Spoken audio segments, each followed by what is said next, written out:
6:45 this morning, the KCK School District has almost 50 teenagers who are unaccompanied, meaning they have no adult in their life or a place to call home. That's just devastating to hear. For years, there have been no housing or shelters for those teens in Wyandotte County. But now there is. Only on 41 Action News, we take you behind the scenes of a life-changing project. 1, 2, 3.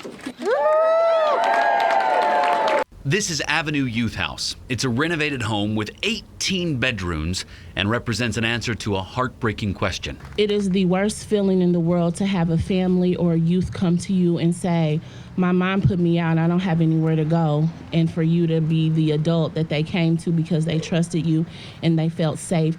And you say, well, baby, I don't have anywhere else for you to go either. That's a conversation that district employees have on a regular basis. So sometimes our families are doubled up. Sometimes they might provide temporary living situation in a hotel, which is not ideal. It's not their permanent home. But some of our families sometimes are car to car, maybe under a bridge or in a department store. And that's not a situation most of us imagine a 16-year-old having to survive. Most people, when they think of someone who's homeless, they picture really an old man who's addicted. And while that's the case in some respects, really, statistically, the majority of those who are homeless are actually children. Now, many of those children will have a bed of their own, a bathroom, food on the table, a place to wash their clothes, even a yoga studio.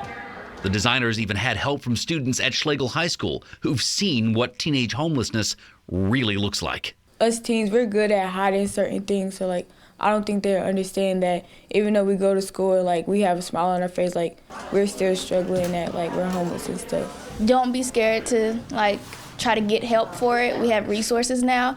You have a place to go now. You have a place to call home. There's no reason you have to sleep in a car anymore. You have a perfectly built home that's brand new now. How important do you feel that is in the success of something like this, that it doesn't feel like a youth shelter?